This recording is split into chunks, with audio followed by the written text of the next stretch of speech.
Hi, this is Cecil Hurt from the Tuscaloosa News, here for the preseason look at the Southeastern Conference, a roundtable discussion with two reporters, myself and Christopher Walsh from the Tuscaloosa News, and two outstanding reporter, columnist, University of Florida specialists from the Gainesville Sun, Pat Dooley and Robbie Andrew. And we appreciate everybody's participation and look forward to talking about the SEC, not just the teams we cover, but the entire conference heading into the 2009 football season. Pat Dooley's going to handle the questions, and we're all going to try and give our best response. This is actually a rectangle table. It's not quite a round table. I'll make sure we get that cleared up. Yeah, this is going to be a fun year in the SEC, and of course the league has won 3 in a row. We'll get to that point, whether they'll win 4 in a row or not. But let's start out by talking about the teams that might be surprising teams this year, the sleeper teams, so to speak. Last year, Ole Miss was probably the sleeper team. And, well, you guys start out. Who are your sleeper teams? We'll start with Chris. I think the team that a lot of people are really calling the sleeper surprise is Arkansas. So everyone thinks Petrino's offense is going to be a lot better this year. I can't argue with that. I think Arkansas is definitely going to be a much, much better program. You may not see it in a lot more wins and losses, but the play, I think, is going to be much better. Cecil? I talked to Steve Spurrier in Destin, and he thinks that you get a sense, and I'll be interested in what he has to say tomorrow, but in Destin, you got a sense that he thought South Carolina was going to be better. Their team has been really close. I think 11 of their 21 SEC losses since he's been there have been 7 points or less. And he feels like they're better defensively. I don't know. He doesn't know what's going to happen with Garcia. Yeah. That's the big question. Nobody knows that. Nobody knows. knows. But it's with the exception of Florida and Ole Miss, it's a wild card year for everybody at quarterback. Whether you're talking about Georgia, Alabama, even LSU. Although Jefferson had some success in the Peach Bowl, so Garcia certainly has as much or more experience than any of those guys. Again, other than Tebow and Snead, and I just got the sense that Coach Spurrier felt like that South Carolina was going to make some noise this year. Yeah, I like Arkansas, too, in terms of personnel, and I agree with you on the second year for a coach, but that schedule is brutal. And they have Georgia at home, but then their road games are all very difficult games. I don't know that they're going to be able to make as big an impact. The team I'm going to pick as my sleeper is Vanderbilt. 17 starters back. I like their talent. I mean, they're a bowl team from last year, but everybody's totally overlooking them. Well, for one reason, it's a tough division, obviously, but I'm going to take Vanderbilt as my sleeper team. Okay, that's a good sleeper. Which I think makes the 94th consecutive year that somebody's taken Vandy as their sleeper team. Sometime they will be. Maybe you called it right this time. Our next topic is the hype that's surrounding two of the programs here in the SEC, and that would be Florida and Ole Miss. Florida, of course, defending national champs. Ole Miss coming off a 9-4 season, won their last 6. A lot of people are excited about that. Robbie, who's going to handle the hype better in the preseason I think Florida will, because they're a veteran team. They've been in this situation 2 years ago. They found out what happens when you get caught up in expectations, don't have the talent.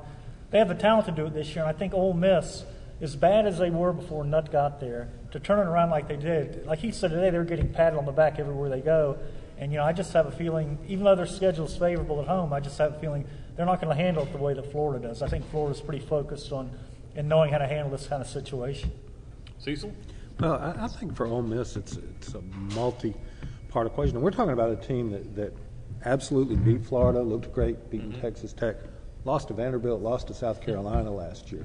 And I think they're better than those teams, but are they going to have that kind of bump in the road again this year? Are they going to play Vanderbilt, who always seems to give them a hard time? Are they going to play Arkansas? Are they going to get beat somewhere that you don't expect them to get beat? I think they can line up. I think in their big games this year, Alabama and Oxford, LSU and Oxford, they'll be pretty competitive. They'll have a chance to beat anybody. But as far as winning the West, putting together that 7-1 season that gets you to Atlanta, I think remains to be seen if they can be consistent enough week in and week out. They really, for some reason, the hype around them reminds me of the hype around Georgia last year. I think it really does. They've got a quarterback. They looked great in their bowl game against a spread team, whether Hawaii or Texas They beat Tech. Florida. So I think they've got good players. I think that they've got a chance, but they lose Michael Orr. They lose Jerry on the defensive line, and they just haven't shown that they can be consistent. And that's just regular season, and we're talking about yet another set of issues in the postseason if they go to Atlanta where they've never been to the championship game, and that's a tough thing to do. Yeah, I agree with Cecil, and in addition to losing a couple of key players and never having been there, no one's talking about LSU at all. And I agree. I think They're LSU, under the radar somehow. LSU is just going to be dying to get a shot at Ole Miss, and I think that's going to be the definitive game. Yeah, I think, the thing about Ole Miss is the hype that's surrounding them reminds me of Georgia, but the schedule is very easy. I mean, they've got it set up pretty good. I think, and as Robbie mentioned, Florida, you're talking about two senior leaders in Spikes and Tebow, although Spikes, for some reason, didn't show up at SEC Shy media Spikes days. all of a sudden. Huh? Yeah, well, he wasn't shy when he wore that pink suit, was he? But, Isn't it funny, though, after 4 years, and we're about to be, but after 4 years, I don't feel like I have, and maybe you guys feel differently, but 4 years and a BCS championship, and I still don't feel like I've got a good grip on whether Les Miles is really – is it Les Miles, or do they just have enough players that they're doing it in spite of Les Miles? And that's not fair. I'm usually, I am not Urban Meyer 1-1 with Ron Zook's players. Right. I don't believe in that kind of stuff. But I still don't have a real grip on whether it's the situation Les Miles is in or whether it's Les Miles. Well, I wrote a column when they were getting ready to play Florida, and they were 5-0, coming off a national championship. And the headline was "Genius or Goofball," and I pretty much wrote, I don't know. Well, and I pretty much wrote that he's done a wonderful job, and then they lost 5 of the last 7. So I put the jinx on him, I guess. Yeah, the answer to that is yes, I think. Yeah, I think it is. A little of both. Let's talk about, you guys cover a team in the West, we cover a team in the East, and which division do you think this year? We'll start with you, Cecily, is going to be the better one. Well, I think the more competitive one will be the West. I think there's a drop-off after Florida that's more significant than it has been in most years. Looking at it from, normally you say Florida, Tennessee, Georgia, that's going to be, that's a real three-way battle. This year, you just don't get that sense, and that doesn't mean that somebody else in the East won't be pretty good, but I think you've got one really outstanding team in the East, and then the next tier is pretty good. Georgia might be better than pretty good, but we'll see how Joe Cox works out at quarterback. Whereas in the West, I think you've got a chance, if everything goes well, to have 3 really outstanding teams, and then 2 teams in Arkansas and Auburn that have some ability and could make some – Arkansas probably offensively and Auburn defensively. I don't think they're complete teams. I think Mississippi State's probably not as good, whether you say Vandy or Kentucky. Mississippi State's probably not as good as those teams. So, you could lean to the East because you say, well, Florida's in the East and they're the returning dominant team. But I think the week in, week out play in the West is going to be better. I really do. Chris? I think the East still has a little bit more balance, especially when you have programs like Kentucky, which is trying to kind of go from the bottom tier of that division to the top tier and stick, and Vanderbilt's more competitive. Auburn and Mississippi State probably are not going to have real great years, but I agree with Cecil in that at the top of the division, I think the West is going to be much more competitive. Yeah, I'm the same way, but my thing is I tend to go on your balance and your depth. And even though Florida's heads and shoulders, it appears to be above everybody in the East, who's 6th in the East? Who's the 6th best team in the East? I can tell you the bottom 2 in the West, but it's hard to find a bad team in the East right now, so it's very competitive. Right? Yeah, I think that. I think Florida coming into the season looks like the best team in the conference, mainly because of Tebow, inexperienced quarterbacks, Alabama, LSU. But if you look at the West, if those quarterbacks come through for those teams that are very talented everywhere else, I think that division is going to be stronger than the East. Overall. If those guys come through, then you're talking about 3 or 4 teams that are going to be strong contenders to get to Atlanta. I'll tell you who's on the bottom of my ballot in the East, and you're going to say that you're crazy. There's no way. It's just it never happens. It won't happen. They beat Kentucky every year. They beat Vandy every year. But Tennessee could go 2-6 in the league. They could. But Lane Kiffin's the greatest coach in the world. He'll tell you that too. Probably. That's the one thing I forgot. Yeah. Yeah, it's funny. I just don't have a good feel for how Tennessee's going to be this year. I mean, they've got some talent, obviously, but I've seen some picks where they're as high as third in that division, which I don't quite get, but I just don't know. I want to see them. I really want to see how they're going to come out. Well, I think you've got one really good team in the East and 5 pretty average teams, and one of them could break out. I mean, Georgia could be the guy. After seeing Joe Cox today, he must weigh about 140 pounds. Yeah, but if he does come through, Georgia could be a sleeper team too. That's the whole. And he waited his turn. He wants to be DJ Shockley. They're worried he's going to be Joe Tereshinski. So we'll see. I don't know if Kentucky will beat Tennessee for the first time in 143 years. But, I don't know if after October the 15th they're going to even care that they have football at Kentucky. It may be all Calipari all the time. But I think that that's right. He's their coach, that's true. Football may disappear. It might, but I think Rich Brooks has kind of built a pretty decent team. Well, our next topic is kind of along the lines of who's going to challenge Florida in the SEC. First of all, do you think anybody, Robbie, start with you, can challenge Florida in the East? Well, like we talked about Georgia, I think they've got the athletes to do it if they get quarterback play that Rick likes. But Tennessee doesn't match up. I think Florida's going to get to Atlanta unless something weird happens. Tebow gets hurt or something. I just don't see another team in the East challenging Florida to get there. And Cecil, who in the West do you think can? Would you like to see Florida play? Well, you want to go. I'd certainly like to be there and be working that weekend. Not covering a basketball quite that quickly. That was a great game last year too, and it would be great to see how they've developed and how they play again. A Florida-Ole Miss matchup would be intriguing after what happened last year, and there would be a lot of excitement around Ole Miss making it for the first time. It's hard to say Florida. And first of all, we'll see Florida play LSU. So it's tough to say that, but any of them, I think, as long as there are national championship ramifications, which I think there will be. I'm not going to say that the BCS champion's coming from the SEC until the last question, which is the last question. But,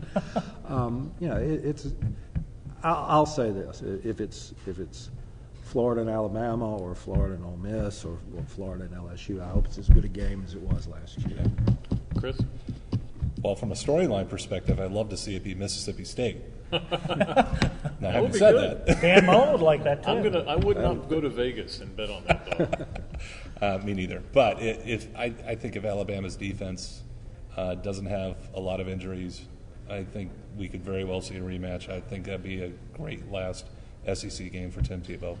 And I think that the three teams, Alabama, Florida, LSU, athletically, they're all on the same level or above everybody else. So I think any of those matchups here would be great. I think we might really be potentially about where we were in 92, 93, 94, 95, 96.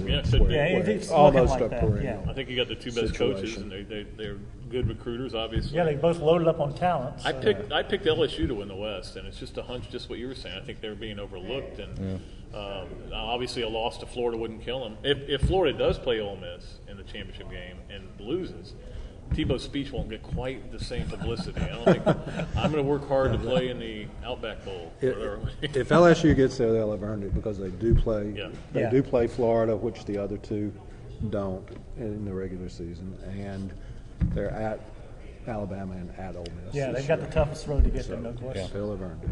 Chris, is there another Heisman candidate besides Tim Tebow in this conference? Probably not. Obviously, Snead's got to be the one name that kind of jumps out.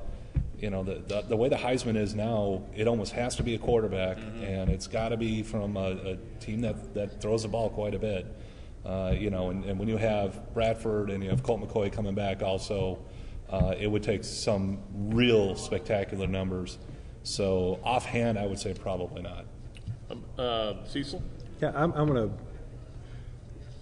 give a shout-out to a guy who has no chance to win the Heisman. As Chris pointed out, as you guys know, if there ever was a year for a dark horse winner, this is not the year. No. When you've got two returning Heisman Trophy winners playing, and a third guy who certainly merits mention in that company, and if it's not Tebow, Bradford, or McCoy, I'll be absolutely shocked. There is a guy in the SEC who's the best at his position in the country, Eric Berry at Tennessee. If it were simply based on superiority at your position, he's the best safety in college football now. A, safeties don't win the Heisman. B, he's on a team that, like I say, I don't think is going to be that successful. Maybe if he intercepts Tebow 7 times in the Florida-Tennessee game. They've talked about putting him on offense a little bit. They did that a little bit, actually, in the Alabama game last year, but it was kind of misbegotten. It didn't really amount to anything. He's their best player. I can understand them wanting to have him touch the football, but to me it would almost be like Alabama moving Julio Jones to safety because he's probably be a great safety. He's a big guy with great, but he needs to do what he does, and if that includes kick returns, then so be it. I would not put him on kick returns because all I can think is Bubba Caldwell. Sure. Robbie, how about you? I think the only other possibility really is Snead, and I think it's a slim one. But, with the expectations going into this year, and if he has a huge year, puts up huge numbers, and they win the West, and they're ranked in the top 5, he's going to have a chance. His name's going to come. But a lot has to happen for that to happen then. Yeah, well, and I think the only way that can happen is if Ole Miss goes undefeated. Yeah, they're going to have to run the table, basically. And there's a certain cosmic justice that Ole Miss has had probably 2 quarterbacks who deserved it and didn't get it. Got a whip. Both named Manning. Maybe it'll be Jonathan Crompton. Maybe he'll win. Now we're reaching a little bit. Yeah. I think though, because especially the way that things came down last year, I think a lot of the voters, especially coming out of the gate, are going to be looking to vote for Tebow. They're going to want to vote for Tebow this year. Yeah, my theory is they're going to want to vote for Colt McCoy because let's let them all have Let them all have one. But we'll see. That's a good point. As you know, there are way too many Heisman voters. Right. And can I make one more plea for the Heisman? Could we please vote after the season? I was just thinking that season. Which the includes, best player on the well, best team. I vote, and I wrestled with it, and last year not so much because I do. If I've seen guys in the Southeastern Conference, I do. But I voted for Reggie Bush over Vince Young. But if I'd seen the Rose Bowl, I'd have voted for Vince Young. And Vince Young should have won the Heisman. I felt bad about it. Yeah, well, and not only that, but I think any vote that comes in before the SEC championship game should be thrown away, thrown in the trash. Yeah. But there are too many Heisman voters. There's an obit writer in Spokane who probably still has a Heisman vote. OJ, he's still got it. But, last year Tebow wasn't even on a great many ballots. 177 ballots. And if they waited till after the game, there's no way he would have been on everybody's ballot. The best team in the country playing the game he did. Exactly. Well, I mean, my answer to the Heisman question is Snead. I think is the only guy with a shot, which brings us to our next question.